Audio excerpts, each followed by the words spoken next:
আসসালামু আলাইকুম প্রিয় দর্শক, আপনাদের সামনে আজকে নতুন একটি রেসিপি নিয়ে হাজির হলাম। আজকে তৈরি করছি মাছের ডিম দিয়ে পাকোড়া। অবিশ্বাস্য একটি রেসিপি। আপনারা হয়তোবা মনে করবেন যে মাছের ডিমের পাকোড়া কেমন হয়। তো এই মাছের ডিমের পাকোড়া তৈরি করার জন্য এখানে আমি হাফ কাপ মসুর ডাল নিয়েছি। এখন এই মসুর ডালটাকে আমি ভিজিয়ে পরিষ্কার করে ধুয়ে তারপর বেটে নেব। আপনারা চাইলে কিন্তু এই মসুর ডালের পরিবর্তে বেসন নিতে পারেন। তো যাই হোক, এখন এই যে মাছের ডিম পরিষ্কার করে ধুয়ে নিয়েছি। তবে মাছের ডিম ধুয়ে নেওয়ার সময় আপনারা লেবুর রস দিয়ে ধুয়ে নেবেন। তাতে কিন্তু মাছের ডিমের যে একটা আষ্টে গন্ধ আছে সেটা অনেকটাই কমে যাবে। দিয়ে দিলাম মসুর ডাল বাটার মধ্যে মাছের ডিম, এরপর হলুদ গুঁড়া এবং মরিচ গুঁড়া দিচ্ছি। ঝাল আপনাদের পছন্দ মতো অ্যাড করবেন।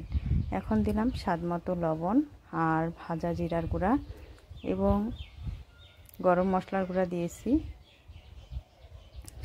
কাবাবের মশলা দিয়ে দিলাম, এখানে 1 চা চামচের বেশি দিয়েছি। এখানে আপনাদের পাকোড়ার বেটার অনুযায়ী কাবাবের মশলা অ্যাড করবেন। এখন দিয়ে দিলাম আদা রসুন বাটা, এরপর পেঁয়াজ কুচি এবং কাঁচামরিচ কুচি অ্যাড করে দিচ্ছি।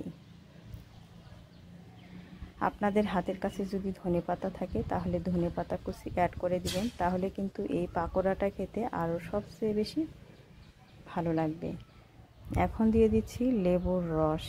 এই লেবুর রস অনেকেই পছন্দ করেন বা অনেকেই পছন্দ করেন না। যারা পছন্দ করেন না তারা বাদ দিতে পারেন। তো যাই হোক, এখন লেবুর রসটা দিয়ে ভালো করে মাখিয়ে নিতে হবে। আর লেবুর রস দেওয়ার একটাই কারণ, মাছের ডিম দিয়েছি এই জন্য এই লেবুর রস দিয়েছি।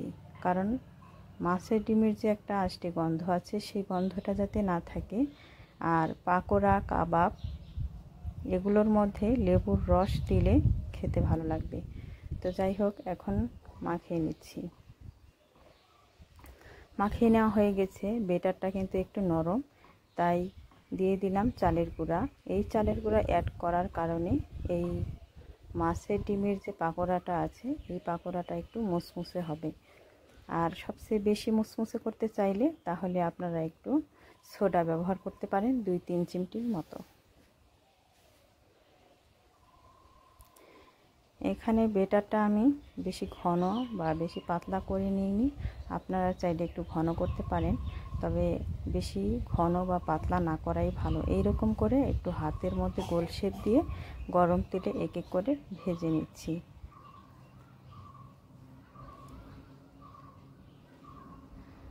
যখন 2-5টা সুন্দর একটি ব্রাউন কালার চলে আসবে তখন তুলে নিতে হবে।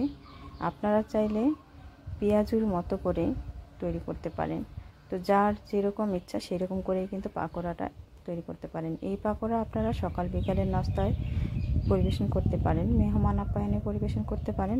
তবে এই পাকোড়া টমেটো সস বা চাটনি আর জেল দিয়ে খেতে খুব ভালো লাগে। ধন্যবাদ সবাইকে। আল্লাহ হাফেজ।